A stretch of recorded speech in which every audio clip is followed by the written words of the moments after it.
if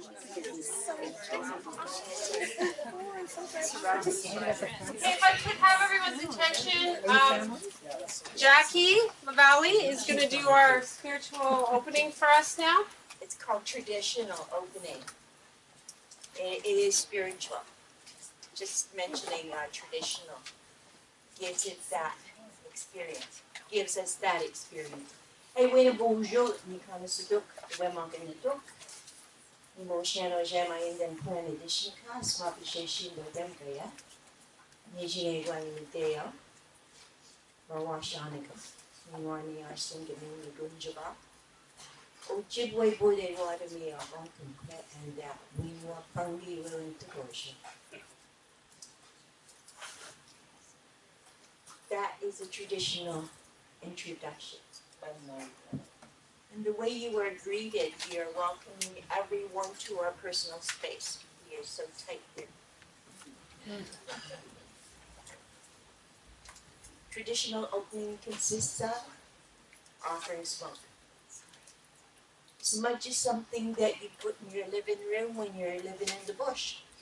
And it drives away the mosquitoes and the bugs. So if you look at smoke like that, well, get rid of your bugs. Get rid of your bugs. The next thing to go around was the sema, our most sacred medicine. It is not cedar. It is not sage. It is not sweetgrass. Those medicines are secondary to sema. Sema is the most important. Sema is number one.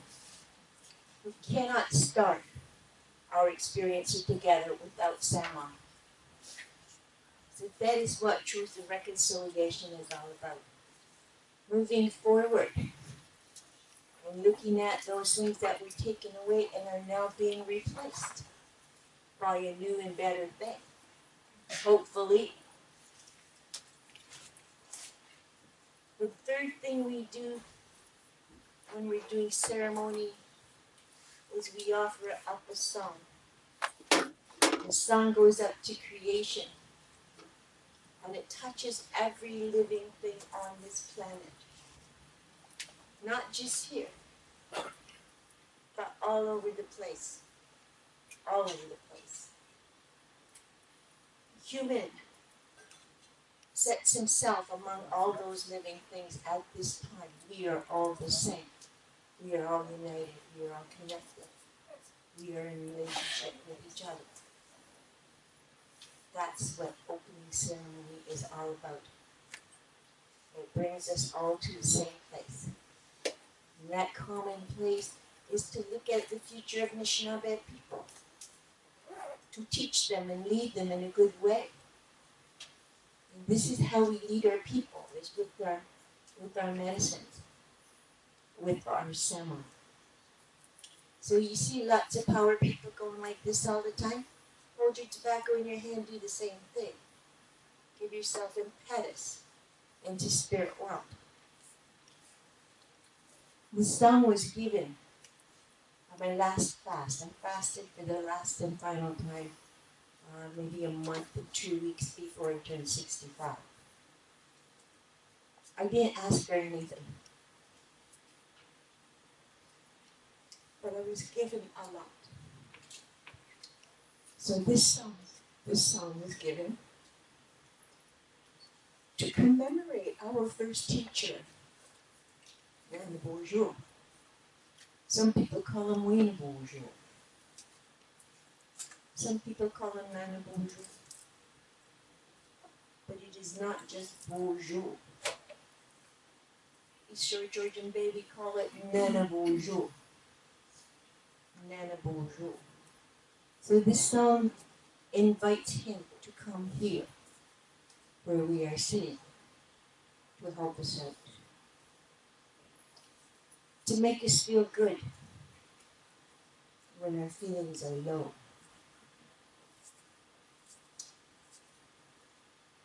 The song inspires us to treasure all of the teachings that way the Bonjour brought this way. I can't use this thing.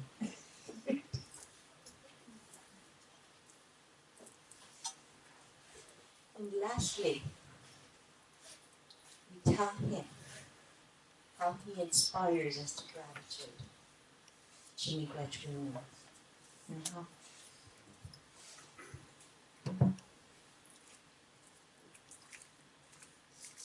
we have this little instrument here. This is for night time or winter time singing, because it is soft and gentle. It won't wake up lots of spirits that are quiet.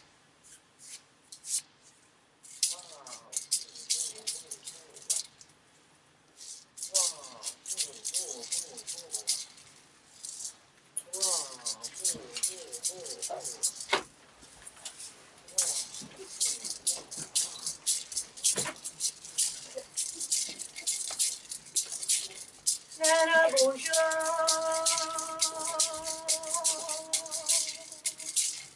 Nana bonjour, Minondewa, Nana bonjour, Minondewa, Nana bonjour. Nana bonjour, Nana bonjour, Nana bonjour, Nana bonjour, Niwa bema, Nana bonjour. Niwa bema, Nana bonjour, Nana bonjour, Nana bonjour,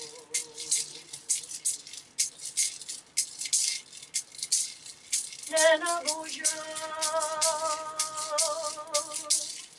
Nana bonjour, Nezagia. Nana bonjour, Nezagia. Nana bonjour, Nana bonjour, Nana bonjour, Nana bonjour, Nana bonjour, Miigwech Wenda, Nana bonjour, Miigwech Wenda, Nana bonjour, Nana bonjour, Nana bonjour, Nana bonjour, Nana bonjour.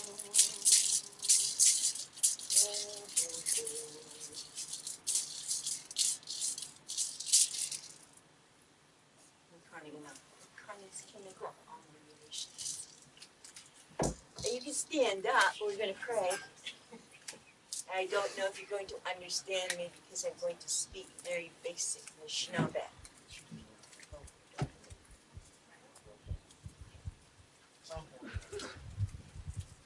I'll hold it the right way this time. Words are very important, especially the words we send up to spirit realm, to spirit world. We are told when we send up those words, we should be speaking in our own language. And you know, part of this event today is to address some of those things. And one of them was the language was taken away from Anishinaabe people. They tried to steal it away from us, but we hung on by our fingernails, and our toenails, and our teeth. And we still have that language. We have our languages. We just need to reach out and pick that language up. It's a difficult thing. I didn't learn the language, relearn the language until I was 38. When I was 38, one of my teachers instructed me, go out, she said, and make a beautiful prayer with all of the things that you know about Anishinaabe, Ke'ing, about our place here on earth. Turtle Island. We are shown as we grow up, or as we're raised up without interference, how to be a good, strong Anishinaabe. I was 11 when I went to residential school. I was 3 when I had TB and went to sanitarium, and I was there until I was 7. That was a total disconnect from Anishinabe's sacred territory, sacred landscape. The loss was tremendous. I did not know anything about mosquitoes, bees, spiders, rattlesnakes, skunks. Had no knowledge. I grew up in a sanitarium. I grew up with petri dishes. Infectious things that you look at and you can see movement. All of those things I saw growing up from 3 to 7. So when I had like crash course. My mom just took me. She saw how everybody was treating me. I was a strange kid. I was a real strange kid. I wasn't scared of anything. I was a night walker. I was suffered from insomnia because we lived in the bush. My mom thought that was okay, there's some dogs here, they'll take care of you. So they became my friends, and that corresponded with my name. The name I was given probably at 18 months was Maureen Gunn, maker of strange noises. So dogs were like really good companions. They were really good companions. The way we grew up was so much freedom. When you had children, small children, and they stood in the middle of the floor and started talking, everybody listened. They didn't tell them shut up and go outside. You listened. When I was 9, I was given like a real big eagle feather. I didn't know what it was for. All I did was I waved it around and it was jumping up and down. I took it wherever I wanted to go. And when people saw me and I stopped and I talked to them, they never said anything to me, but they listened to me. Why? I had that big eagle feather that I didn't know what to do with. My mom asked me what they had said to me, and I said, they didn't say anything. How come they didn't speak to me? And she said, because you have this eagle feather. If you want them to talk, keep it on. I was 9 years old. So this is how I got to have all of this stuff. I got it from my mother. So these words, when you hear me say Gitchimigwetch, you can say Gitchimigwetch.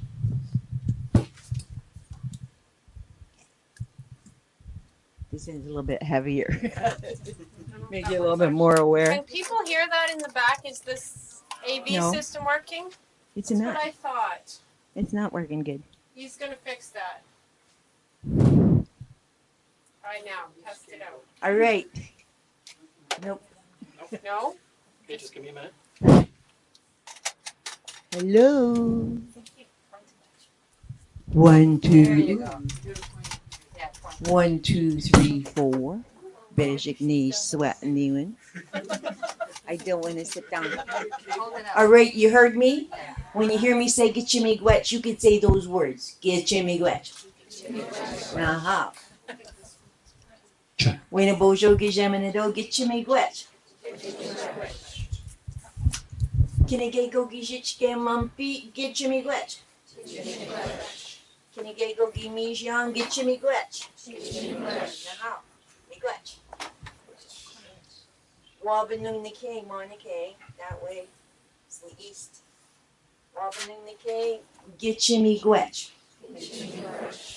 Jawanung Nikay, that way behind you is Gitchimigwech. Gitchimigwech. Over here on the sunny side of the building is the west. Ningabian Gitchimigwech.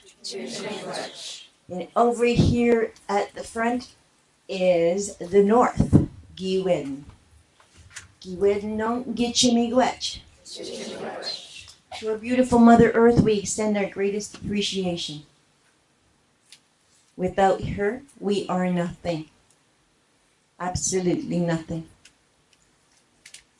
With her and Father Sky's help, they produce this beautiful oxygen, this wind. Gitchimigwech. From her body, she gives us her life's blood. She shares with it willingly. We don't have to buy it. She gives it to us. She shares it with us. Nibe, Gitchimigwech. All of the food that we eat comes from her body. Doesn't come from outer space anywhere. Comes from her body. And we say, Gitchimigwech. We look at the beautiful medicines here on Turtle Island. We don't need to reach across the ocean for what they have over there. It's really not very good. They're polluted over there, and they're doing the same over here. We're going to try and stop that. Huh? We're going to all get together and be one and stop this stuff that's happening. So, for Mishkeket, we say Gitchimigwech. We look underneath the skin of the earth, where there's a lot of little bugs sleeping. There's a lot of little animals sleeping. There's Ginebik, Kari Ginebik, Maki, Michigan, Nakanak, Musquai, Ginebik, Kari Ginebik. All of those we say Gitchimigwech. Ginadamo, Dodom Aket, where when the queen is sewe. So our Mother Earth will breathe really well. We come up to the fish. All of those who have fish clan, you can give a good yell at this time. Woo! Yell for my mom, she's sturgeon. Don't make anybody else yell for you. If you have connection to fish, give your sound. Otherwise you're invisible. Spirit will see you standing there and you're not saying anything. Why should he? Why should she? Why should it? So we say, Gitchimigwech. We look to the sky world. And we look to the beautiful northern lights and we say, Gitchimigwech. We look at the thunderbird scarf, Nimkinakawaga, and the rainbow. That symbol of hope, and we say, Gitchimigwech. We look out as far as the old Anishinaabe could see with his naked eye. The Milky Way. It manifests that all spirits walking on that road. It is called Gichtamika, the Warrior's Road. If you're lonely for your loved ones, you go out there at nighttime and you look at the sky. And you can see your grandma, your grandpa, all your aunties, my brothers, my mom, my dad, all of those loved ones. So, to them, Gitchtamika, and we say, Gitchimigwech. We call out to the powers and the four directions, all of that knowledge and wisdom that sits there, inhabits those places with the old ones. And we invite them here. Now, Mishon Sinanik, not Misinanik, with the Amadbe Queen Donny, not Pingia Mumpi. Madabik. Nada Moshnan. We don't wish nam. Joanna Mishnam. Hi, Joanna Mishnam, Jeminado, Joanna Mishnam.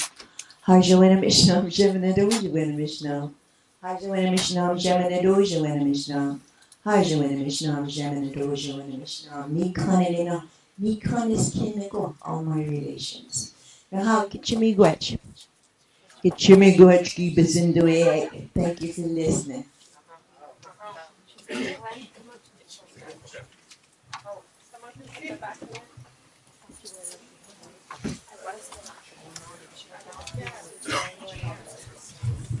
Very slow. I know. It's coming along.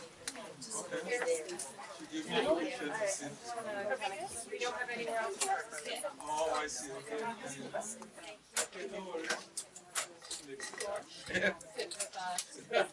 Maybe you can put a few chairs over here. Thank you. Sorry for the confusion.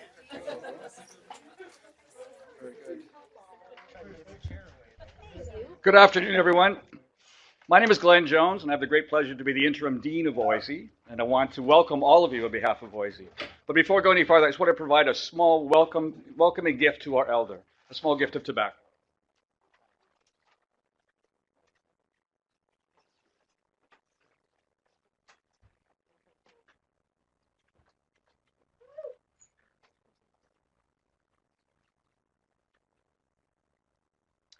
I just want to welcome you to what I think will be the first of what I hope will be a series of conversations.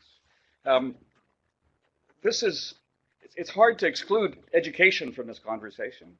Much of the tragedy and travesty of the residential schools was done in the name of education. We end up with the Truth and Reconciliation Report, which clearly talks about education as the way forward. We have a responsibility to do something about it. And my hope is that this conversation begins with the notion of what can we do? How do we understand the TRC? How can those of us who work in this area contextualize the TRC and the way forward from here? And I want to thank very much Suzanne Stewart and her leadership as a special advisor to the dean and to the members of the panel for taking the time to share with us their views, their understandings. Whenever I've seen Justice Murray Sinclair talk about the TRC, he almost always concludes with the same kind of a statement, a kind of handover. It's now your turn. Whatever happens with the TRC, whatever its impact, its implications, the changes that occur because people take it up and move with it. And I think that's the challenge he's given us and the commission has given us. And my hope is that this is the starting point for this conversation today. So my thanks to Suzanne for her leadership, to the members of the panel, and I hope we have a very productive conversation. Thank you. Suzanne, can you hold on 1 second, please? Sorry. I can try to smile and look pretty for That'd be a nice. second. Is it working now?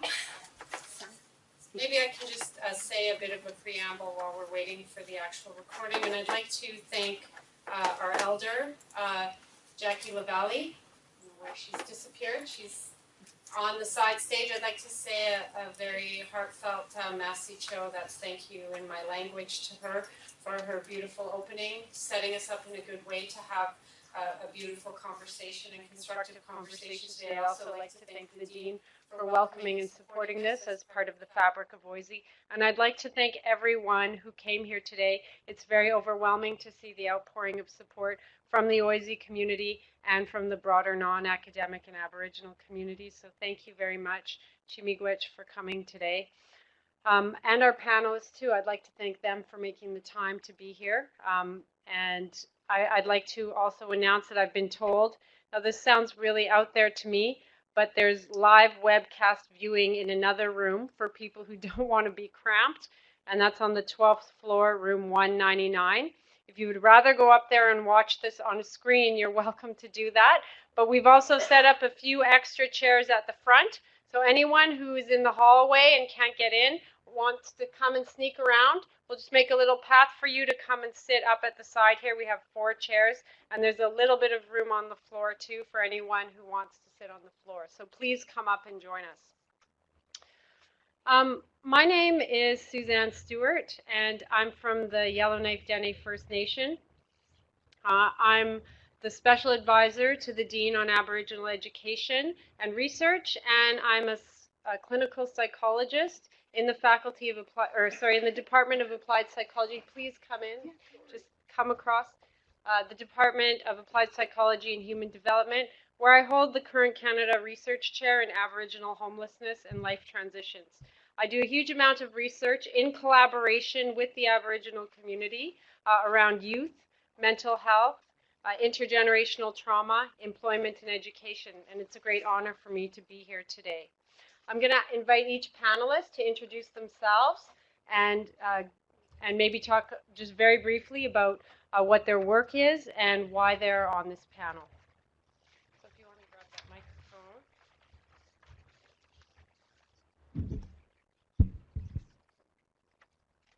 Hi, my name is Jean Griffith. I am a settler here in Toronto now, but I spent most of my life on Coast Salish territories on the West Coast. I am a postdoctoral fellow in the Department of Social Justice Education, and my project there is an archival one.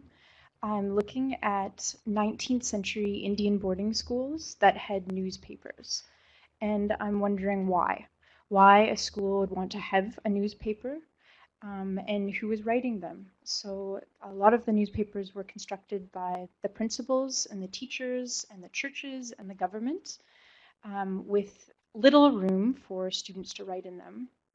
But the labor of 19th century newspapers was produced by the students. It was part of a trade, the printing trade. So I'm locating these newspapers and seeing what room students had to resist in these newspapers, finding out who was interested in reading them at the time, and what settler colonial narratives were operating in the 19th century that we've inherited today. So thank you so much for inviting me here. Ang Hazuchik. My name is Eve Tuck, and I am a guest on this territory. I am coming to Toronto, living in Toronto for the first time since October. I've recently joined the faculty here at OISE. My family is Unanga from St. Paul Island in Alaska.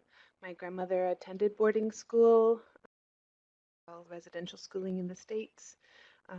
And my work is concerned with urban education, settler colonialism, and anti-Blackness. And I have been very involved in community-based and participatory action research with urban communities. Busho, Jean-Paul Rastoul, Nishnikaz, Wajashkna Odem, Alkingadat Minasingna Donji, Nishnave and Dao, Wemitigo Shi and Dao. Perhaps more than Bungi, as Jackie said, but nonetheless, that's my personal history. So I just introduced myself to you in Anishinaabe Wen as a late in life language learner. So coming to that here at University of Toronto, learning from Alex McKay in the Aboriginal Studies program.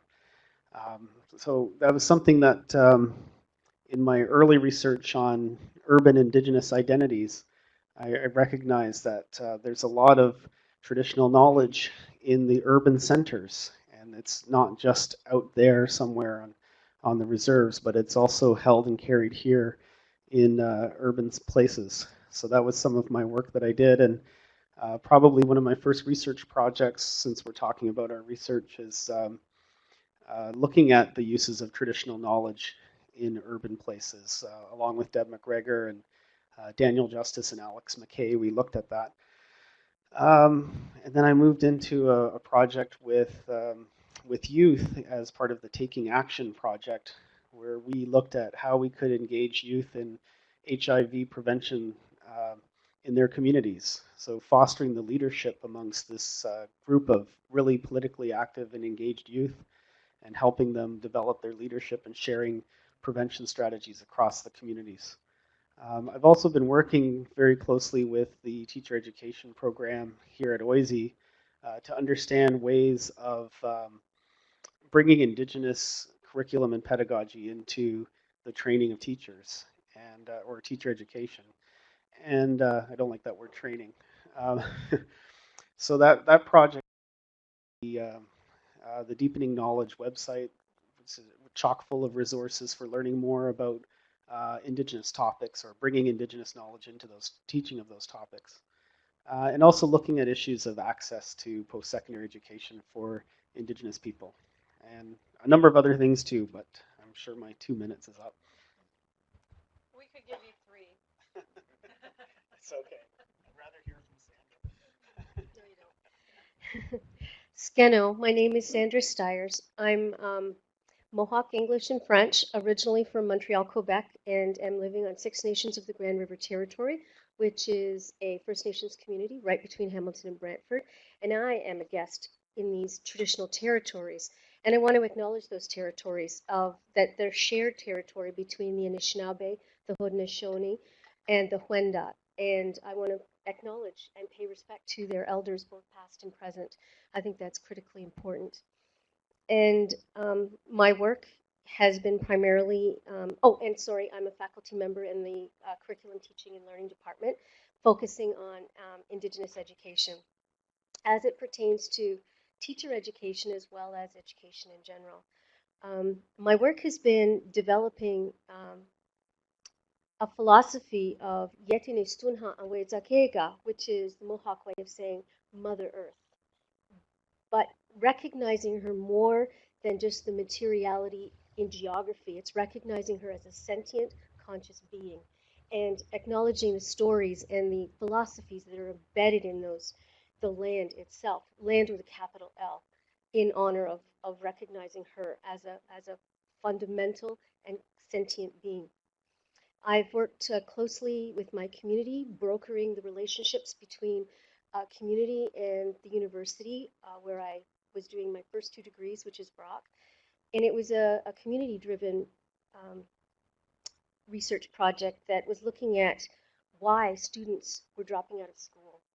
And it came as a result of some of the social services in our community were realizing the high incidences of youth, both in the criminal justice system and in social services. So we're just wrapping up that project, and I'm now working on a new project looking at Indigenous student experiences in the academy and what it means to be Indigenous in academic spaces. So that's my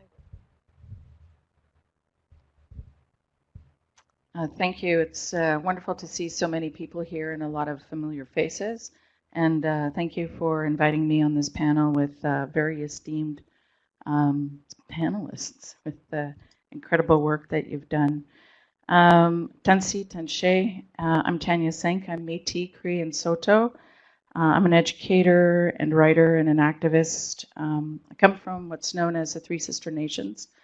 And Elder Maria Campbell refers to the Three Sister Nations, people of the Buffalo, known today as Saskatchewan, Manitoba, Minnesota, Montana, and North Dakota. My grandmother and my grandfather both went to residential school, and my ancestors and relatives are from Cowessess First Nation in Saskatchewan and also the Red River. I'm also a proud great-grandniece of Louis Riel. Currently, I am the coordinator at the TDSB for Aboriginal Education, grades kindergarten to grade 12 through the Aboriginal Education Center. And I've been working basically in the field of education and community for 20 years as a classroom teacher, instructional leader in Aboriginal education, a secondee at York University, Faculty of Education as a course director in both Regent Park and Urban Diversity consecutive teacher education programs, which are community-based programs with a focus on equity and inclusion. And my research contributions include, during the time that I was seconded, I worked with Dr. Carl James in looking at notions of inclusive education and how we do inclusive education in systems of public schooling. I'm currently a PhD candidate at York University in the Faculty of Education in urban Aboriginal education, and my work research includes teacher education, professional learning. I'd like to decolonize that title, and decolonizing and indigenizing education and Indigenous aesthetics. Currently, I'm working with Dr. Susan Dion and Dr. Carla Rice and Hannah Fowley on a project entitled Nishnabek Debwewin through York University, Guelph University and Red Lab. It's a 3-year SSHRC-funded project. And so what I'll be speaking about mainly today in response to the questions is really from the perspective of the TDSB's Aboriginal Education Center and my own personal research. Thank you, panelists. You can just keep that down there for when you need it. I'm going to say a few words to set the tone for our discussion today and to bring a little bit of context to what we're all here to talk about.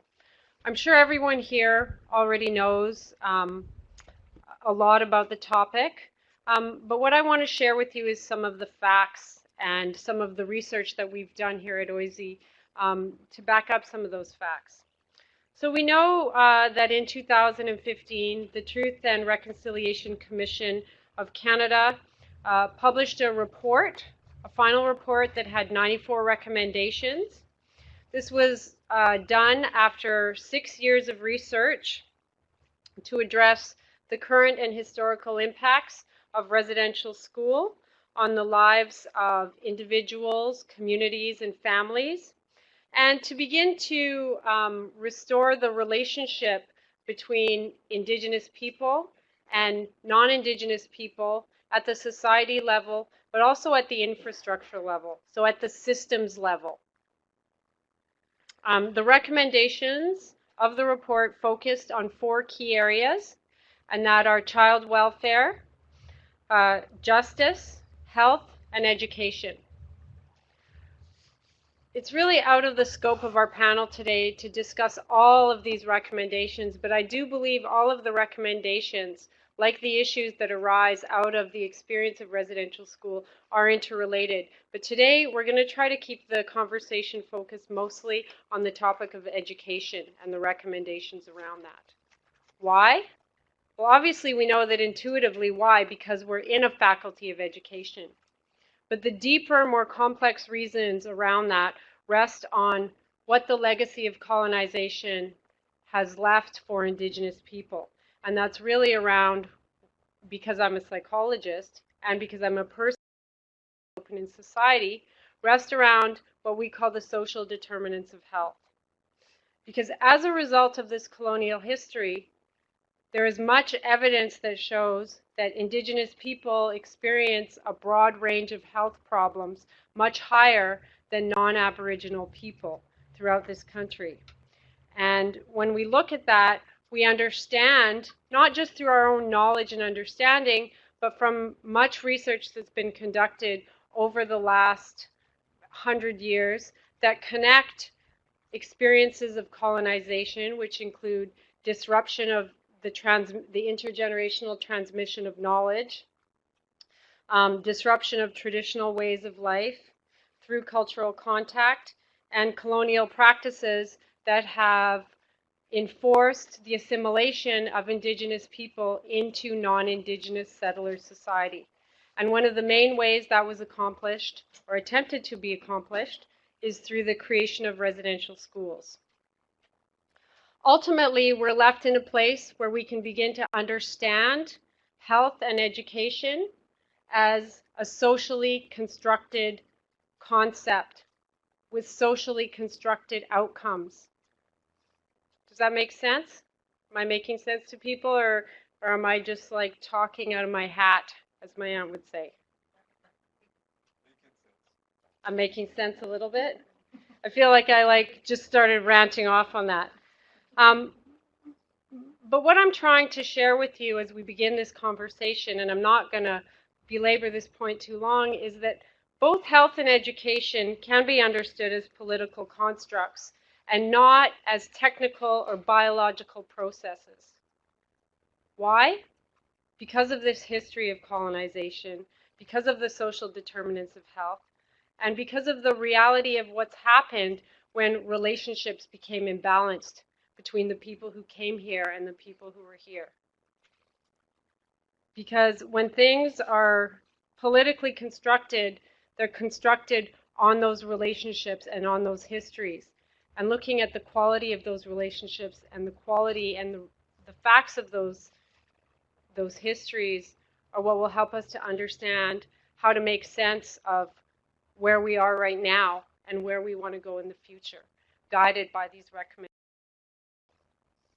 So that being said, everybody's looking at me over here. Is everything okay? Okay.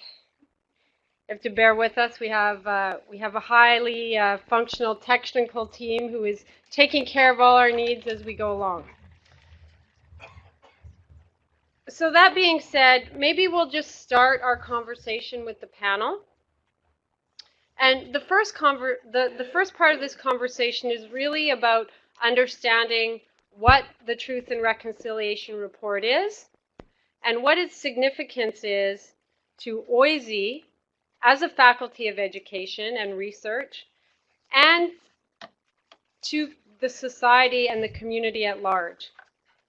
So I don't know who wants to answer that, or if we're going to just go down the line. We're kind of informal in our mini circle up here.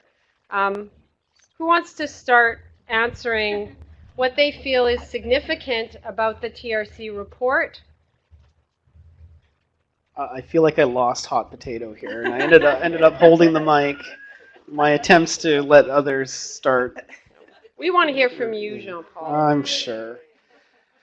I also want to add to what my panelists said here that it's really great to see so many people here. Obviously, this has struck a chord with people, and I'm glad to see you here, and I hope that we'll continue to be pushing for these things long after the spotlight has moved on to other things, but that we continue to commit ourselves to this work. What is the significance? Well, like you said, Suzanne, it's we're in a faculty of education, and I think a lot of the professional programs, related to health and education, are part of that legacy of bringing colonialism to the Indigenous communities and peoples, and living with those legacies and those histories. And that we, in education, like Marie Sinclair said, and like Glenn alluded to in his opening remarks, have great potential through the way that we deliver education, of how we question education and how we do it differently can actually help lead to the change. And that's not just amongst Indigenous peoples, but with all Canadians. And I think that's one of the most important legacies of this commission, is the reminder to Canadians that this is a Canadian problem. It's not an Aboriginal problem. It's not an Indian problem. It's a Canadian problem. And so we all have to look within ourselves at how do we have the power to change something?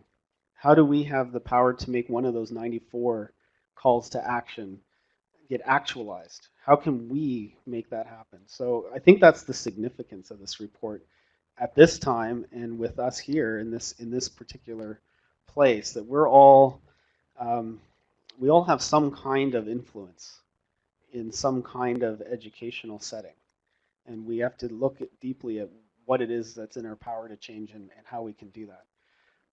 So it takes a little bit of introspection, and the TRC has given us a lot of things to look at.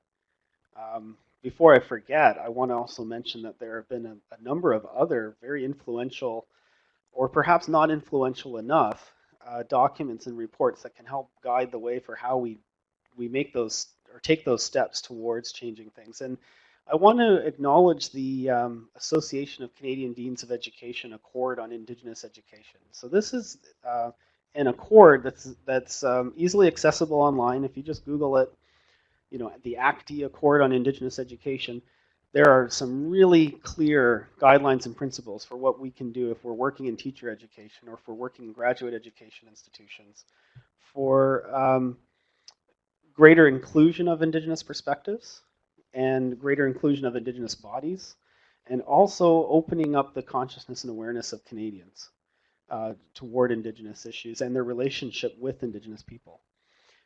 Before that, there was the report of the Royal Commission on Aboriginal Peoples, which is still available online, and it's an accessible read, and we can certainly take the recommendations from there, which sadly, after 20 years, this is the 20th anniversary of the final report being released, still are quite relevant. I think we haven't made a lot of progress in that way, and we can use this moment to revisit what the Royal Commission said after a long journey together with Indigenous people and communities, a very consultative process, and what came out of it. The scope and scale of that consultation was immense, and the TRC is probably the only thing close to it in terms of how extensive and deep that was. So we can look at those, we can look at the calls to action, we can look at the accord, and all of them provide some concrete actions and activities we can take up. So I feel like I'm monopolizing, so I want to pass to the left. I'll go this way.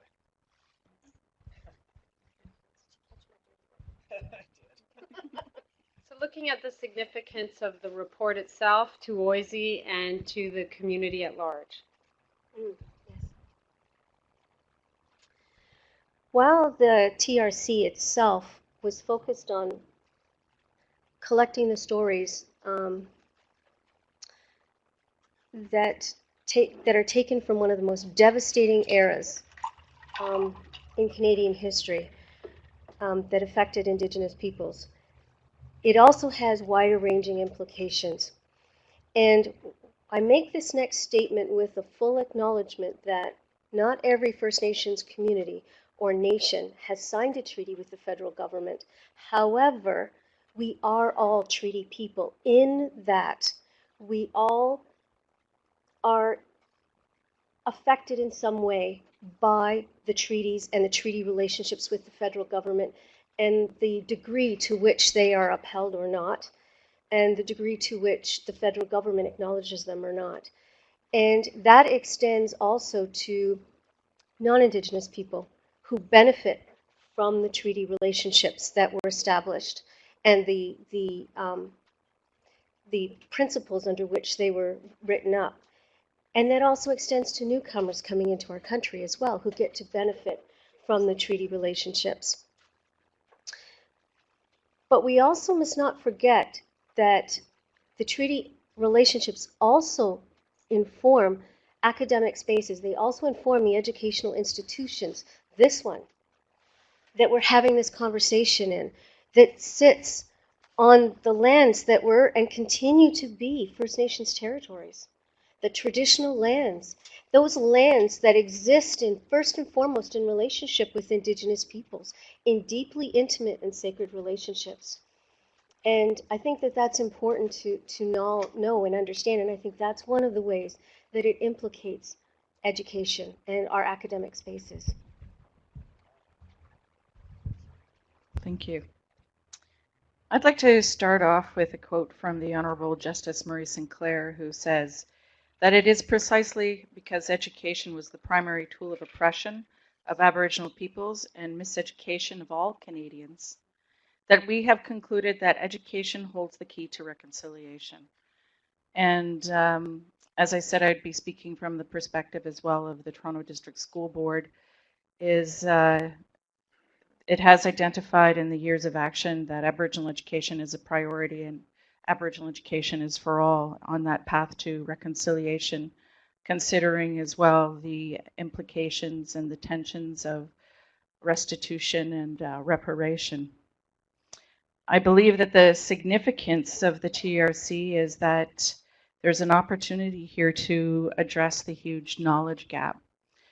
Justice Murray Sinclair said that children, non-Aboriginal children, were also denied the truth about the entwined history of this relationship between Indigenous settler relationships. And so we have an opportunity to reconceptualize that relationship and move forward in a way that basically upholds the dignity of Indigenous peoples in Canada and beyond through anti-oppressive frameworks. What this also provides is an opportunity to move beyond what is termed cultural tourism by addressing the difficult knowledge. And in the work that we do, we often create cognitive dissonance and dispel the myth of Canada the Good when we consider the relationship between First Nations, Métis, and Inuit people in Canada and the relationship with the government. I'm optimistic that we are moving forward, and as Justice Murray Sinclair said, It's not going to happen overnight. It's a long journey. It's not a quick fix. So in education, through the Toronto District School Board, we're currently working on a resource with regard to the calls to action in education that upholds the UN Declaration on the Rights of Indigenous Peoples as a framework to move forward, and a call for educators to learn deeply from and with Indigenous peoples and Indigenous knowledge and the contributions made to Canada that we know today in addressing the implications of colonization, not only that affect Indigenous people, but all of us in that relationship, and work towards decolonizing. But in order to do that, we need to know what it is that we're reconciling, and we need to understand the colonial relationship. So teaching about residential schools, not in isolation, but in relationship to oppressive legislation through the Indian Act, through enfranchisement, other mechanisms to forcibly assimilate Aboriginal peoples into the body politic.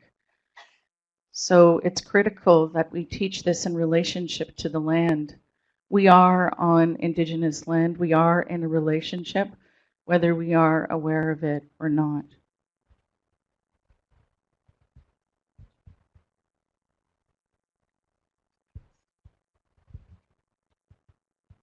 Thank you, Tanya. I made a lot of notes. Thank you for these opening responses. I am still learning so much about the significance of TRC as a newcomer to Canada, and as a person who is coming from a nation state that doesn't have commissions or inquiries. And so these kinds of larger processes for finding truth are different for me. I also am paying attention to the elisions that happen, or the slidings that happen. So I think it's interesting that these 94 things are actually, they're called calls to action, but we keep calling them recommendations, and those are different.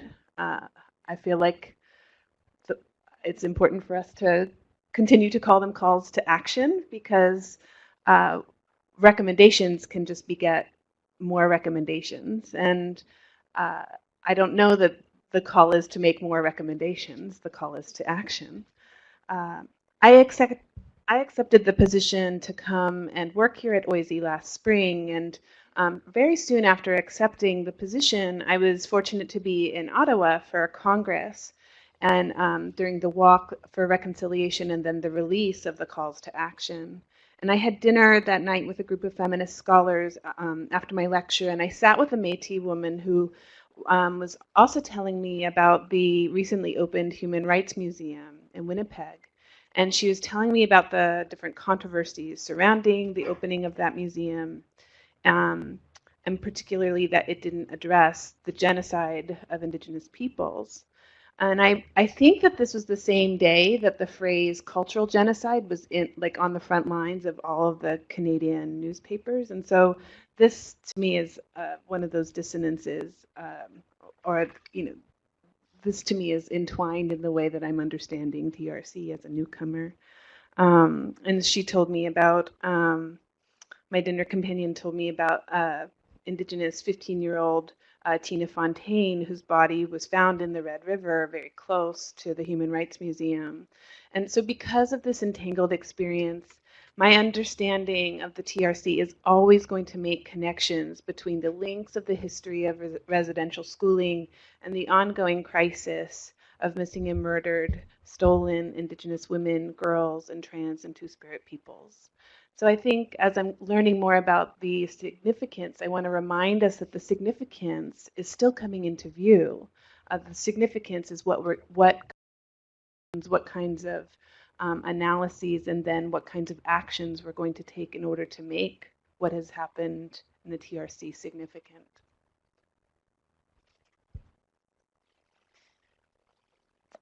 Yeah, and in looking at the calls to action, so many of them are about formal education.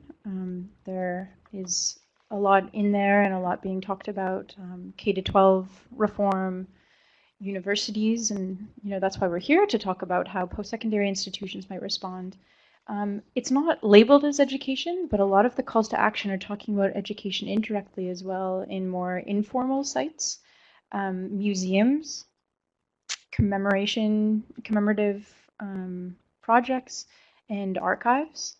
And I was at that walk as well, and I remember walking past the federal archives in Ottawa during the walk, and it was sort of this odd feeling because if you had followed what had been happening during the TRC, the federal government had blocked many times access to archives. So this was after survivors and families already had challenges accessing their records from federal archives. But then it really came to a head when the TRC itself couldn't access these archives as well and had to take the government to court to release these documents. So the midterm report of the TRC it was in the middle of it. So it was a few years ago, I think 2012, the midterm report came out and was saying we can't do our work unless this changes.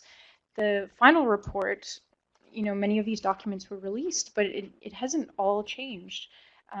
So just like the history of education is coming from horrific stories, there's also opportunity for education to be a site of change. I see these informal sites like museums and archives that have these histories and ongoing contemporary blocks as being sites maybe where change could occur as well outside of the classroom. Thank you. How do you think that we can begin to make the TRC report and its calls to action relevant to everyone in this room? And I don't mean generally speaking because it's important and because we know we need to, but how can we actually make this relevant to people who work in education, to people who are users of education? What can we do in concrete terms? I know that's a hard question, but I'm confident that you'll all be able to give us some ideas.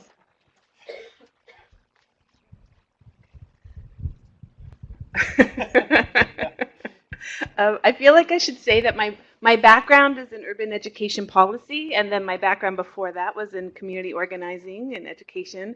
So that means that I read the TRC's calls to action in order to think about what policy outcomes, what could be policy outcomes for OISE and what could be campaigns that we engage.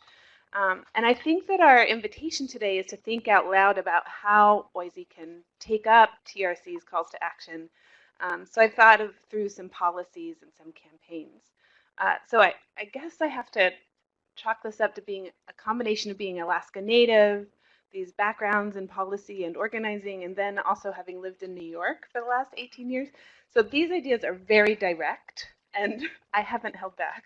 That's what we want, direct. Okay. You can tell everybody here what to do, and they're all going to go out and do it. Let's do it. Okay, so the calls for action include closing educational gaps between Indigenous and non-Indigenous children, closing funding gaps, developing culturally appropriate curricula, parent involvement, access to post-secondary education, and early childhood education.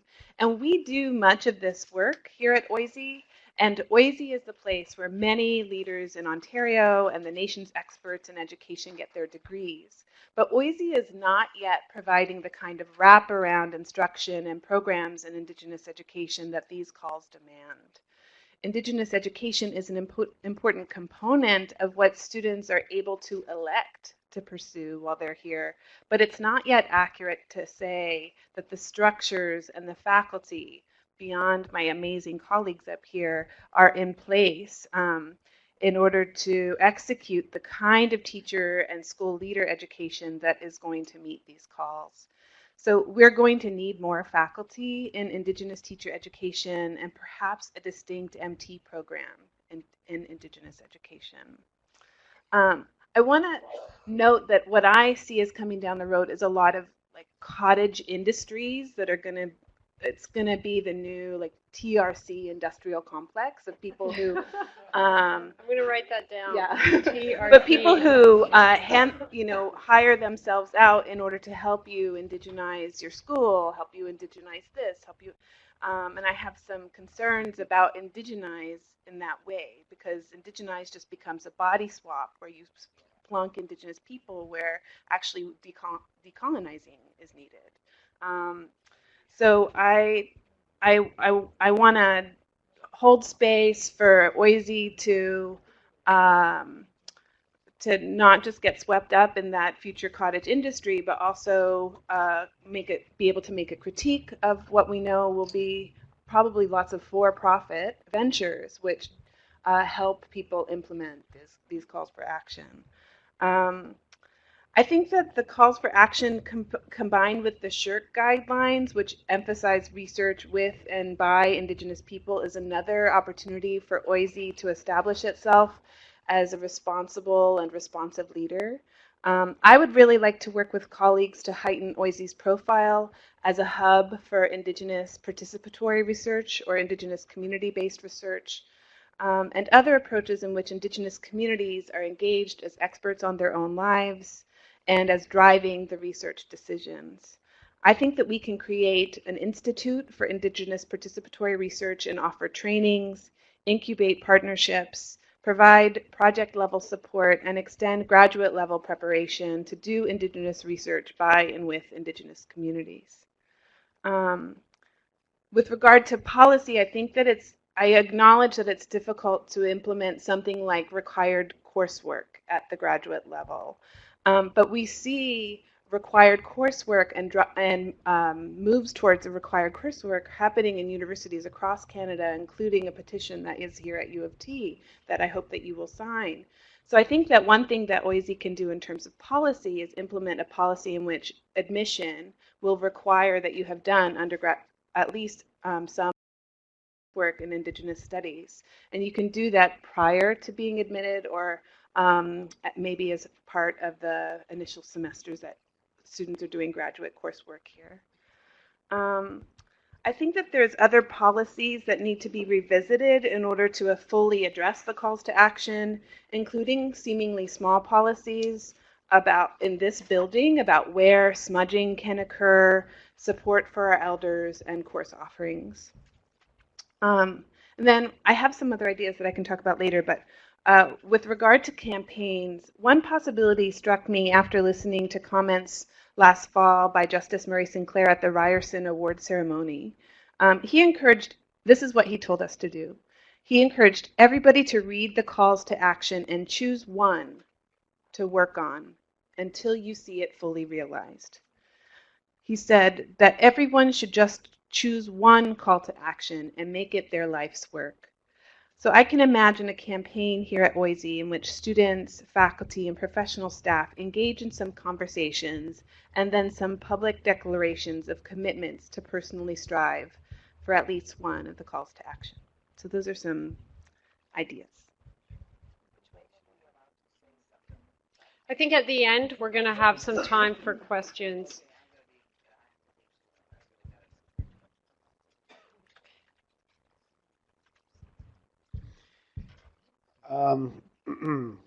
So follow that, right? I interpreted the question a little bit differently. I was thinking more like, how do we get you to see it's relevant? And I think the fact you're here, you think it's relevant. I wanted to tell a little story, and it kind of ties back to that first question about the significance of this report. And I forgot to mention something that was really significant is that, well, let me tell it through my perspective, teaching about Indigenous topics and so on. And I've been teaching in this area for about 16 years, for a few years at U of T in the Aboriginal Studies program before being hired at OISE in 2005. And I used to bring up the topic of residential schools, and only a handful of people would have heard of them. And then it changed to people had heard of them, but they were skeptical about what was being said. And now there's more and more awareness of it. And so I feel like the TRC, one of the things that's been really significant is that witnessing aspect, that hearing and saying, yes, we believe you, your stories are credible, here's the proof. And that has helped to kind of quell that disbelief and doubt among a number of people who kind of say, oh, this couldn't have happened. I would have heard about this. And so that now that's there, right? And we can point to that and we can get on with some other things. I don't have to sit there and prove it anymore.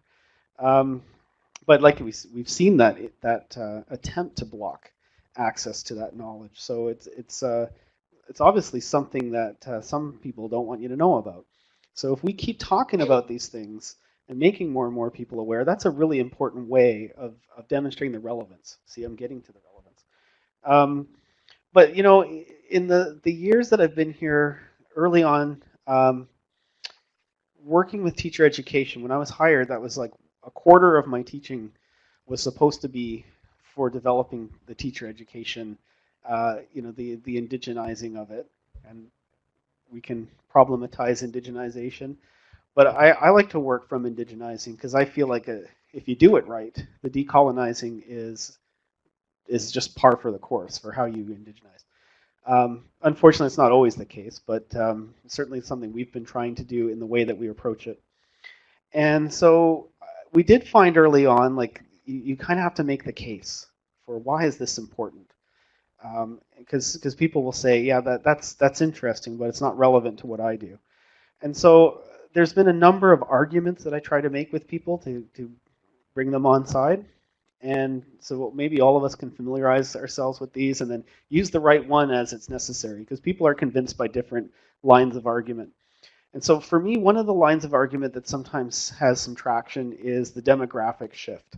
So acknowledging that for the past 20 years or more, the Indigenous population has been growing much more quickly than any other segment of the Canadian population, and that it's a very young population and one that we're going to encounter for those of us who are in teaching fields, or many other of our professional fields, we're going to encounter Indigenous populations more and more and more.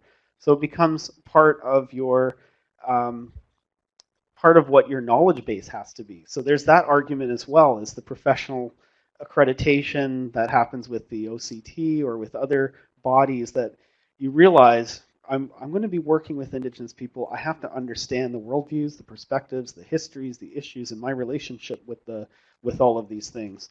So that becomes another important argument. I also like to make the argument sometimes, because a lot of Canadians like to believe that Canada is like a social justice mission mandate, you know, like appeal to that aspect, that Canadians really believe that this is you know, a project of social justice. So remind them, you know, where is the suicide rate highest? It's among the Indigenous people. You know, incarceration is higher among Indigenous population. So if we want to work on these issues of social justice, the relationship with Indigenous people is the key primary social justice issue that we have to work on. And I'm looking at Dorothy, so let's talk about environmental injustice too. Indigenous people are at the forefront of that. So, you know, addressing these things becomes a way in which to make Indigenous topics in the TRC work relevant. Finally, I like to just mention to them too, like, if you're going to be the best and most comprehensive teacher you can be, or researcher you can be, how can you do that work without a knowledge of the Indigenous perspective on that topic? If you're going to teach geography or history, how do you do that without knowing what Indigenous people think about those areas of subject areas?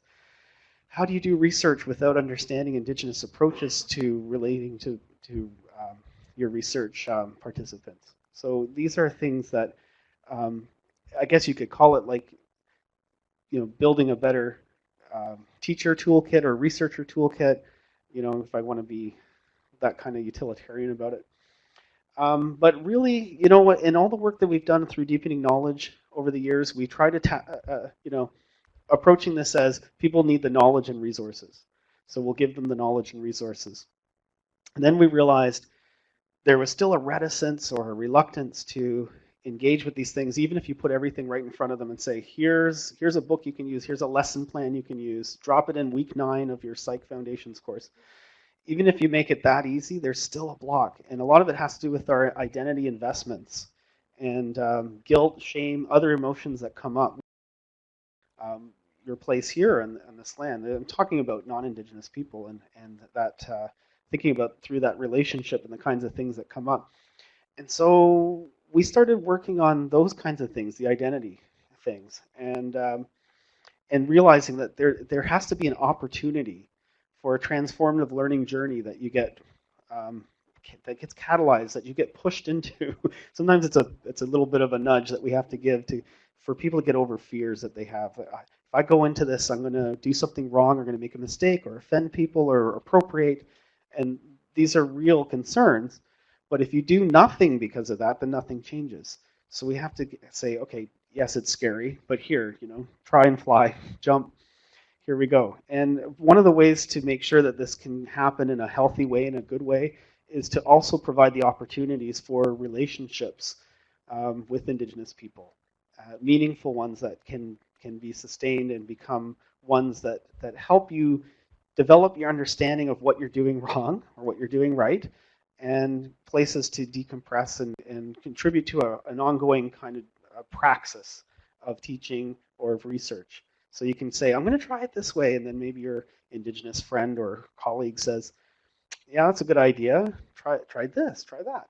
And it's only through that relationship that these things seem to really change. And one of the reasons, my last anecdote, and then I'll pass the mic on, but I think about the Right Honorable Paul Martin and the work that he's been doing to address things like the education disparity for Indigenous students and other initiatives. And I'm involved in an initiative here at OISE with the Martin Initiative, which is a course for principals who work in band-operated schools. So we're trying to work with those principals to develop their skill base and do it from a culturally relevant perspective, and make them much more responsive and a part of the communities in which they're working. And many of this first group really are quite invested in the communities where they're working, but there really wasn't a course that existed like this before.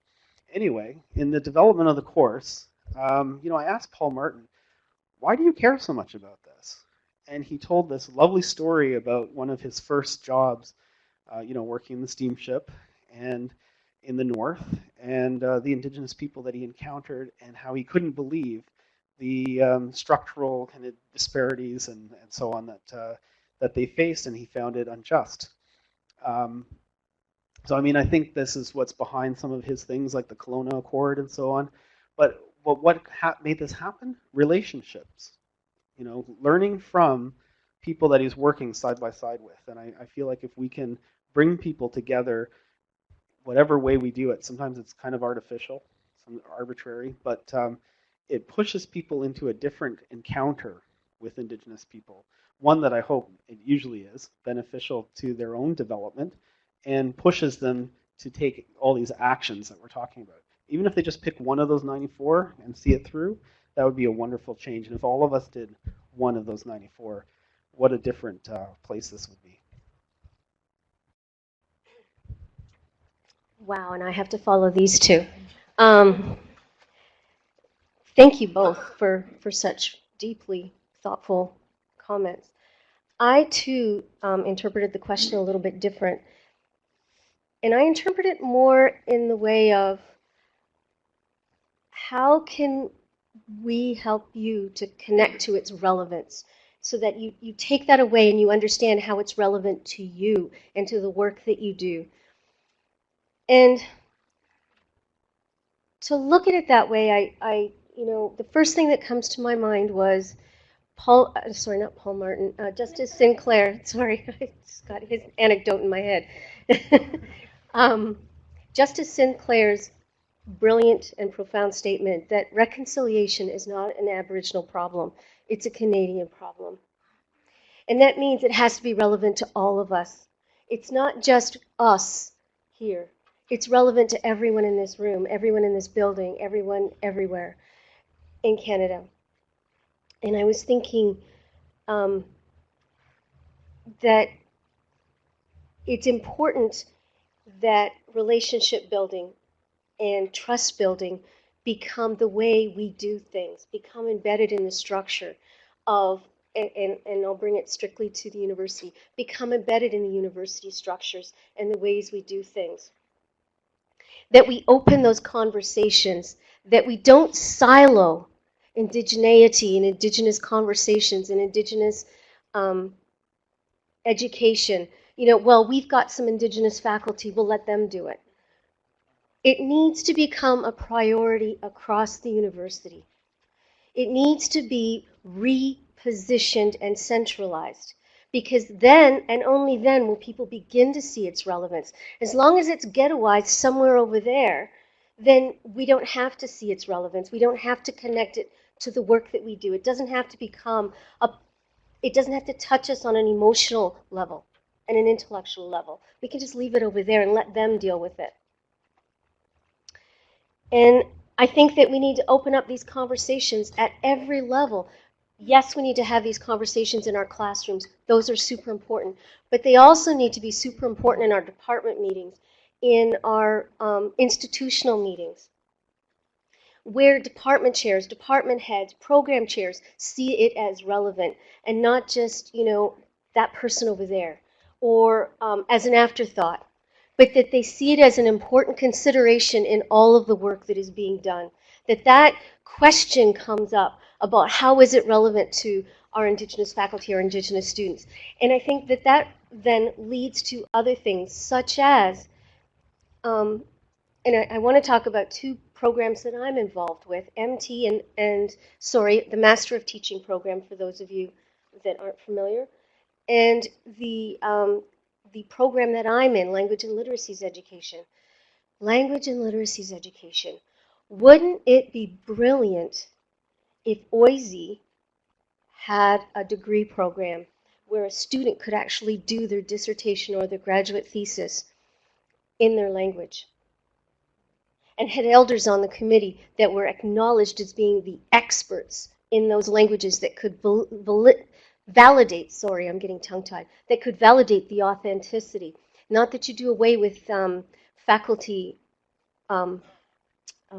input, but that the elder who's there, who's the expert in that language, so that the student doesn't have to end up doing two dissertations, which if a student does advocate to do that, they also translated copy. And for those of you who are familiar with Indigenous languages, that's like doing a whole other dissertation because it's not a matter of just direct translation. So that would be a way of opening up academic spaces for our students and to build that fluency. And you know, I think we would attract those students who would want to come in and do that. The other thing is that I want to talk about the MT program. We talk about infusion. We talk about all of this stuff. But it needs to go beyond infusing content. The Masters of Teaching program. Yes. Just for people who may not be familiar with I thought I made That's that clear. Where it's a teacher education program, a graduate teacher education program. It needs to go beyond this concept of I've infused this little piece over here. What really it means is I've stuck it there. Doesn't mean you've infused it. You've stuck it there. And I've gestured to that, and I've tokenly put that there, and now my job is done. Wipe my hands off. It has to go beyond that. It's not about teaching. It's not about just infusing content. It has to go beyond that. The MT program, I can now say the acronym, right? The MT program is now beginning to pull together combined programs using agreements between different undergraduate departments to create pathways for those students to come into the MT program. So we currently have, you know, underway for math, science, kinesiology, those kinds of programs. Wouldn't it be just a really brilliant idea if we combined one with Aboriginal Studies and created that pathway for those students to come in and get a graduate degree in teaching? So those are some things that I just am really think are important. And then relatedly, getting back to the idea of classrooms, we need to be really cognizant of how we're training our teachers to be teachers. And I don't mean just on a flippant way where we just make the acknowledgement that it's important, but that we actually have conversations with our student teachers that get them to see that whether or not you get this out of your head that if you don't have Indigenous students in your classroom, it doesn't matter. That's irrelevant, because this knowledge is important to all learners in your classroom, regardless of whether you've got Indigenous students in your class or not. All students need to know this. And I think that those are some things we need to change about how we're teaching our teachers to be teachers. And, you know, I currently am teaching a very, very long name, which literally means social studies and Aboriginal education. And at the beginning of this class, if you were to ask, well, I did ask the students, so how relevant is Aboriginal education? And the reason I'm using the term Aboriginal is not because it's my term, it's because it's the term that's stuck on the course itself. How relevant is it to social studies?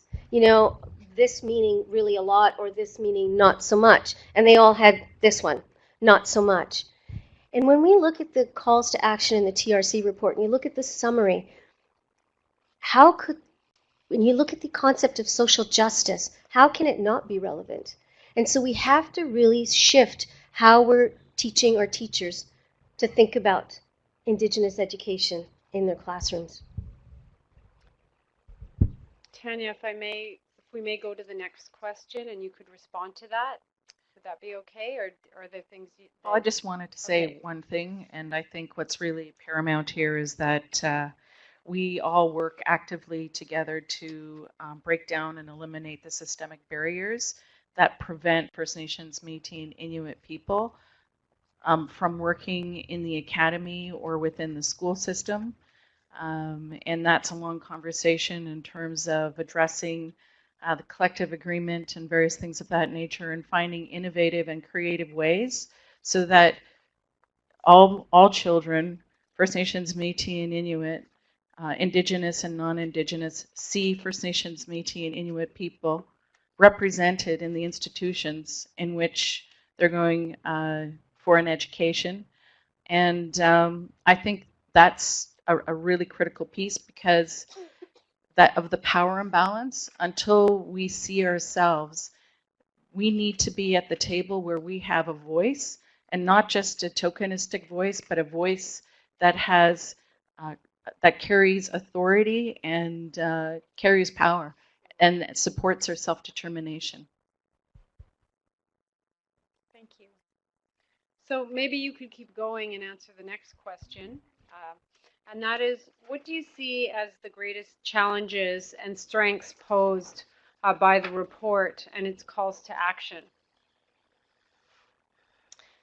Well, speaking from a TDSB perspective, I think that certainly it provides an opportunity so that we can work together to create those possibilities of transformation through education and address reconciliation, and what that means and what it looks like, because I think it's that word is being used too readily. And I know that when people position themselves in relationship with those concepts, it means varying things. We really need to address the political, socio, and economic and geographic realities when we're talking about reconciliation in that relationship, and also really consider the current implications of colonization, not just only historically embedded, but also contemporarily practiced. Within the context of Toronto, you know, we're looking at, or across the GTA, unique constructs in unique different communities. Through the TARP report, it's stated that Toronto has the highest population of First Nations, Métis, and Inuit peoples with very complex identities. It's the Toronto Aboriginal Research Project. And that was done, I believe, in 2011, and now they're doing a new research report that's based on that. And so we have the highest population in Ontario combined, with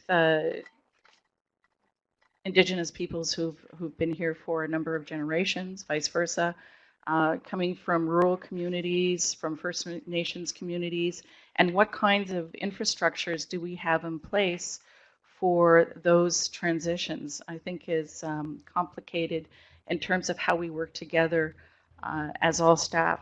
What I do think is critical is that that Indigenous education and the calls to action are mandated within the province of Ontario. I know that there are a number of discussions that are happening with the Ministry of Education, and sadly, Ontario is behind in terms of mandated curriculum. So I think it's important, and one of the challenges is going to be to remove those systemic barriers so that we see ourselves in position of authority where we can make decisions for our communities in terms of the population across the GTA, whether it be the Toronto District School Board or another school board. That's certainly an area that we need to address. And we need to have the alignment of the resources available, and that requires funding. So in terms of going back to the previous question about why this is important and why this matters, is it's really, we need to see how we're culpable and how we're implicated within that narrative, and take that call to action. And what was said earlier on in terms of what Justice Marie Sinclair was saying is choose one or two of those calls to action and embed them in your daily life, your personal practice, and your professional practice as well. So another thing is we really need to build from the ground up and create more sustainable relationships in terms of schooling or school community relationships. Involve the community, the parents, the families, elders, knowledge and wisdom keepers, Métis, senators, etc., within those decisions that we're making, and not later on after something has been decided and come in later and give it the stamp of approval, but to have those conversations from the ground up to work together. Thank you, Tanya. And if I may ask the panelists to identify themselves when they begin to speak so that everyone at the back can know who's speaking, because they may not be able to see you.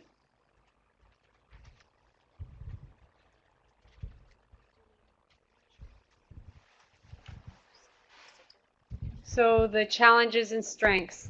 And maybe we can start to talk a little bit about what our hopes are as well going into the future.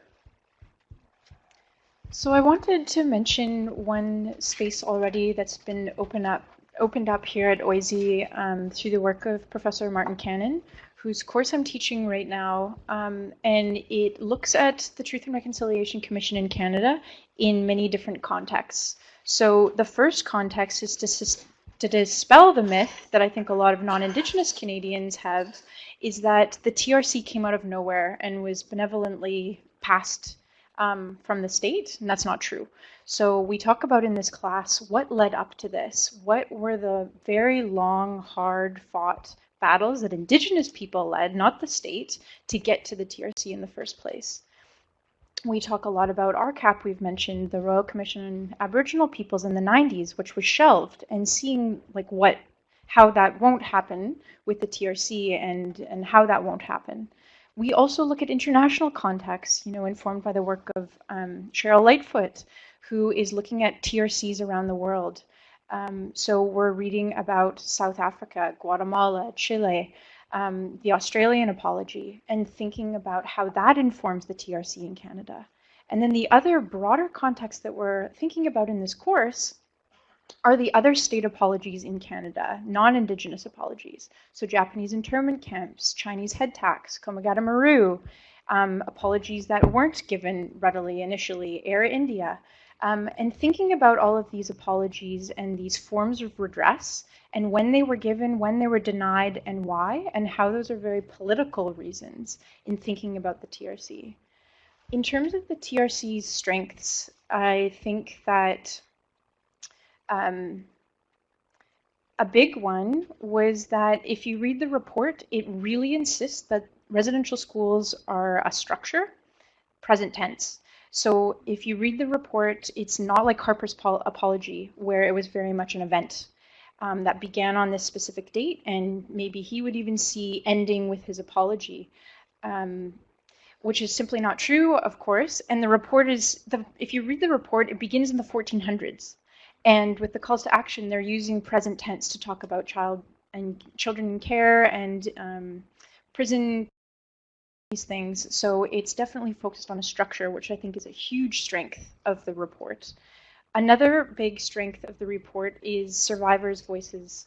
They're the experts, and their voices lead the way in that very, very, very multi-volume report. But peppered throughout the report, throughout all the volumes as well, are archival documents. So it doesn't sound like our survivor voices came out of nowhere. You actually read in these same paragraphs the words of John A. MacDonald, what Duncan Campbell Scott was preparing, the memos, inspectors' reports, fire reports, medical reports. Because if those were missing, it seems as if this was kind of coming out of nowhere, and those words are held accountable as well, and they're not let off the hook. So I think that's another huge strength of the report. And the focus on resistance. There's so much resistance spelled out throughout these reports. Parental interventions, sustained resistance on the part of students, maintenance of languages, maintenance of ceremony, maintenance of sibling relationships that you read about in the reports, and it's huge. So I think all of those are great strengths. In terms of limits, there are a lot that survivors have voiced about the way that this original settlement agreement limited who was a part of that. There have been lots of technicalities that have limited survivors' claims. There have been all kinds of things with archives as well that have been grave, grave limits to the TRC. But I think the biggest limit is how now it's going to be taken up. Is it going to be an opportunity for cottage industries? Are there possibilities of it being co-opted for neoliberal agendas, which of course is going to be always possible? Is this going to be another opportunity for denial or for pedagogies of shame and guilt that just end up recentering whiteness and recentering settler positions? So I think there are lots of possibilities and lots of things that OISE can do to avoid these things, but looking internationally and looking at Indigenous scholarship that's flagging all of these, I think is critical. Thank you, Jane. One more comment and then maybe we'll move to some questions from the audience. Eve. Hi, I'm Eve Tuck. I forgot to say it, not who I was. I am really glad, Jane, that you've talked about, that you've flagged resistance, and I do think that the opportunity to witness again and again Indigenous young people's, Indigenous parents, Indigenous families' resistance to residential schooling, which is made available through its close connections to the archives, is something that I don't want to lose sight of as part of this process. I am worried about what the experience will be if reconciliation is half-hearted or reconciliation is a false set of moves. I don't know what that. I don't know what that seems like. A burn to the ground kind of a missed opportunity. And so I think that Leanne Simpson's cautions about, she talks about this idea that a smudgier dispossession is still dispossession. So just because we've smudged it up doesn't mean that it's not still dispossession. And Simpson has written about this in a piece for the Active History Project. She talks about the processes of the National Inquiry on Murdered and Missing Indigenous Women and the implementation of the Truth and Reconciliation Commission. For these to matter, other possibilities have to also be on the table, other structural possibilities. And so she includes the repealing of C-51, protecting rivers and Indigenous lands from development, taking up Russ Diablo's structural recommendations to end the termination tables, and also dropping the most gender repressive sections of the Indian Act. Simpson talks about the importance of land restitution and land rematriation. So these are the simultaneous structural conversations, things that have to be on the table for reconciliation to matter. And I think that OISE can be a leader in the types of educational and social justice labor required for making these kinds of structural and material and land-based challenges. I appreciate Sandra's reminder that it can't just be Indigenous faculty who are carrying out that work. We have our own work that we want to be doing, and so we can't do the work on behalf of the university that the university needs to be doing. So there needs to be resources that the university is providing, including additional faculty, including additional Indigenous colleagues, but also figuring out ways for our settler colleagues to be involved in this important work.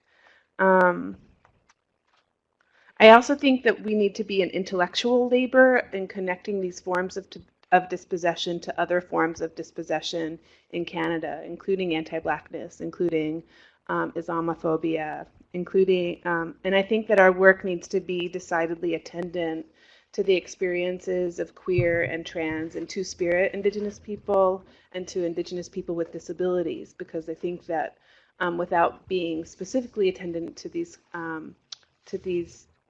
communities, that their experiences don't come to the center of our work. So at that same award ceremony, Justice Marie Sinclair said that the process of uncovering the truth was very, very hard. And he went on to say that the process of reconciliation will be much, much harder. And I think that it's really hard. It's really, really hard to make institutions do really hard things. And I think that there's a lot of traps that we can fall into, including deferring action by too many meetings, deferring action by forming too many committees, deferring action by using something like that looks like consensus in order to weed out the most compelling or uncomfortable ideas. So I think that OISE's resources need to be dedicated to several completable projects and initiatives, so that we can, and that policy measures need to be implemented sooner rather than later in order to make the kinds of institutional culture ready for the change. Thank you, Eve. So we're going to try to move to some questions now. And if you want to pass the microphone, is going to run the microphone out to everyone who will try to get as many questions answered as possible. So who would like to ask a question? Check. If you can just... Check. Cash. Thank you. Thank you, everyone. Thank you all. And I'm glad that, Jean-Paul, you said power, because knowledge leads to power, leads to agency, leads to change. I guess one of the things that I'm very interested in is the process by which, because I was on that Royal Commission, I was one of the editors of that, under my other name that nobody knows. And I'm just interested in the process by which the TRC was chosen to be the focus. Because I know my sister Joanne was there, and there was a really large section around reparation that wasn't picked up on, and reparation around the children missing and stolen through adoption, which is still a hush-hush. And I know that a feminist analysis would bring the light of the resistance to the process by which the TRC was chosen around the residential schools, which needed to be addressed. I don't deny that. I'm not competing misery here. But I think that the lack of the feminist analysis in that was, there was a lot of men who got Native women pregnant who left their communities and came to Toronto and gave their babies up for adoption because they didn't have supports. And I can't think, too, of how this is just around the children that were under school year age who ended up being taken and just put in the welfare system, never to be seen again. And I guess my interest in that is that from the system, from the cradle to the grave, people are going through the system. Most of the people I deal with on the streets and pastoral work I do is that are people that don't know who they are, where they came from. The last point is I'd be really interested. I teach at Centennial College in a course that is mandatory, You don't get a PhD in engineering without this course. And everybody has to take it. It's on global citizenship, and it's a profoundly important course because the core of the course is who you are and where you are and how much power do you have. And I'm interested in finding out the process they went in to get the school to do that, because the buy-in to get an entire college to agree to that was huge. And I want to find that and share that with you at some point. But the politics of why the TRC and not all the other things in that Royal Commission, there's a really interesting question there. And I think it influence our approach to how we deal with the TRC. Thank you. Panel? Remember, say your names first.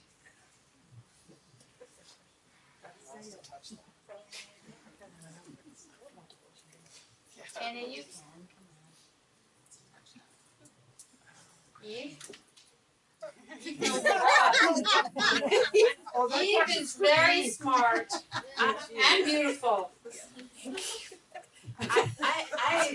I think that your last comment was really helpful to look at what, you just said it, that if we look at what was left out in the decision to attend to residential schooling rather than scoops or rather than jails or other state crimes against Indigenous people, then I think that there can be insight about what was left out, what other paths could have been taken, and how we take up the TRC, so that our response or I think that this is what Leanne Simpson is getting to too, that we can be much more holistic. I never use that word, but holistic in the way that we're responding. Thank you. Another question?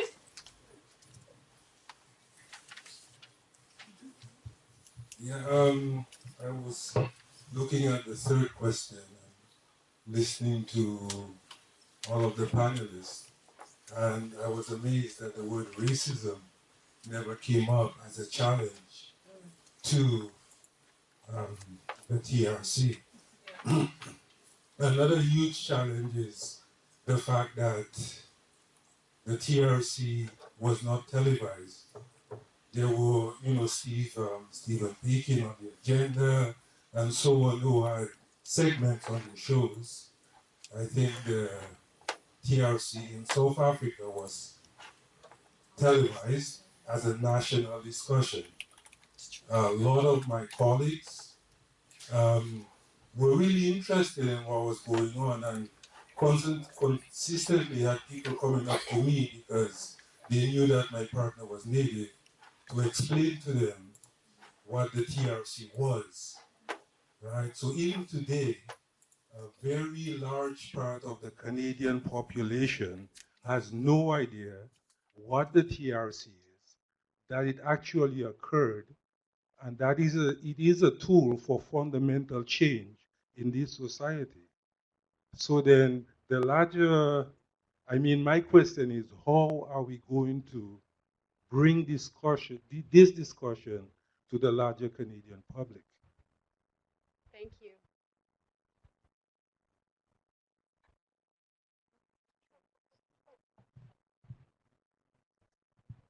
Agreed.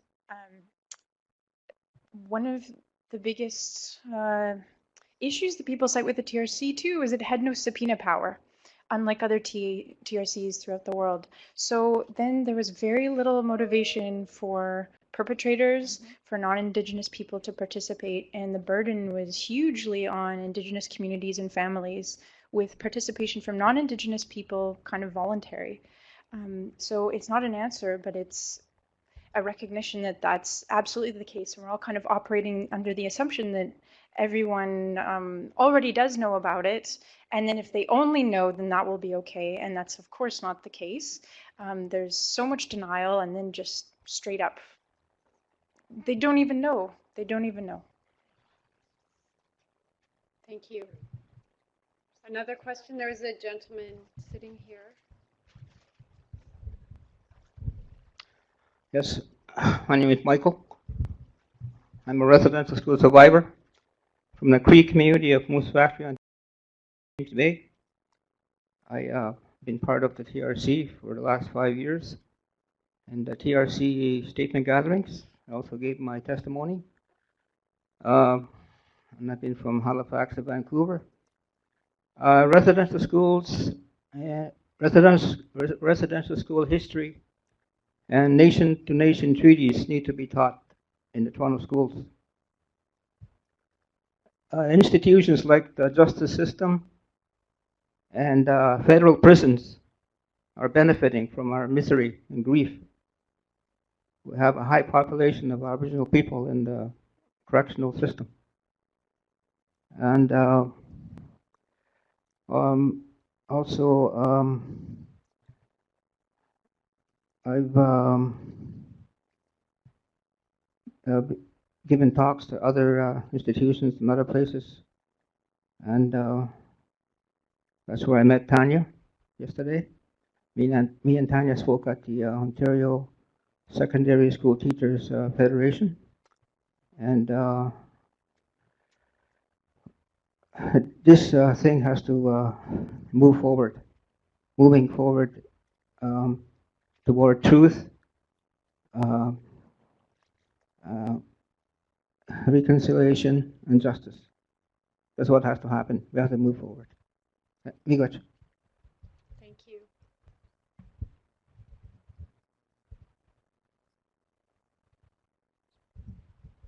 Hi, my name is Murray. I'm like Mike. I travel across Canada to all TRC conferences, sharing and speaking. I only got about 5 minutes to share. I spent 9 years at residential schools, 2 residential schools, and 1 year boarding school in Pennsylvania. And we were physically, sexually abused, and also there's a culture of genocide, like that, our language issue. I just want to say that we were stripped of self-respect and identity. And these recommendations they're just turning into like a Bible, where you just read it and nothing is done about it. You know. And I just want to say that there should be a recommendation to government to establish a statutory holiday for survivors and their families. National holiday. And that's, I was invited to come here, but I only got like 5 more minutes. I get a wheel trans waiting for me downstairs at 4:30. I promise we'll all be out of here at 4. I don't want to take too much of your time. I just wanted to share that. Thank you. Thank you. So we do need to end as we're being reminded. And before we move into our closing, I would like all of the people from OISE to come in here and we can acknowledge the work that they've done. Quickly, I've been texting them, asking them to come up here. These are the staff and students from OISE. Come on, Sim and Denise, and our work study student.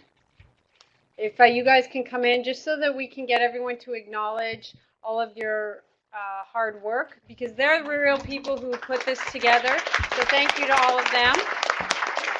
And also to thank our panelists as well, and our elders, Chimigwich, to them for sharing their time and their knowledge and their hopes and fears for the future. So Miigwech to them.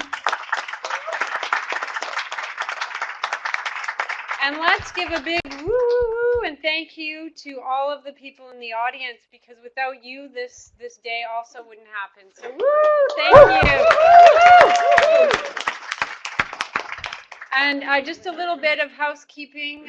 There is a sign-up sheet for our listserv at the back, and there's some other kind of sign-up sheet up there. What is it? A petition from the Native Students Association for a mandatory Indigenous Studies course at U of T. Petition for the mandatory Indigenous Studies course at U of T, if you can sign that on your way out. But before we end, we're going to invite our elder to do a brief closing prayer for us to help us end in a good way.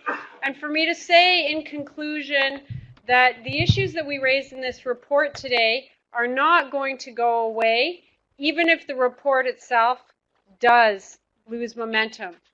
These issues are, and it's all of our responsibilities to keep them alive and to move forward with them. So Chimigwech, thank you. You would all stand up.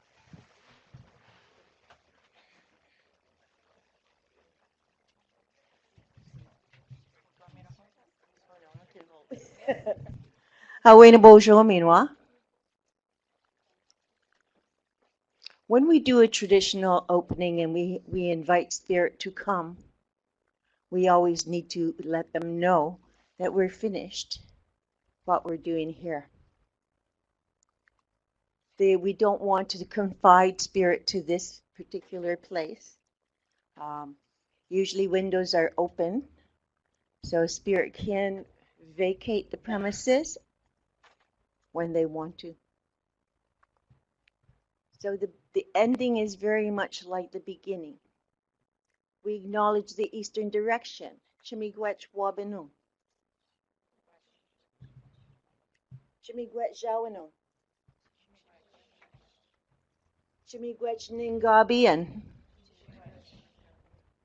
Chimigwech Giweden. Chimigwech Dodomake. Chimigwech Nameing. Chimigwech Tishpiming. Nahau Mishom Sinanik Nok Misnanik Gibin Gamum Pigi Mudabik. Ginada Moshanan. Giwi Dokwashnam. Gijawana Mishnam. Chimigwech. Nahau. Migwech. Migwech. Migwech. Migwech. Nikonikana. Nikonis Kinago. All my relations. Nahau Migwech. Woo!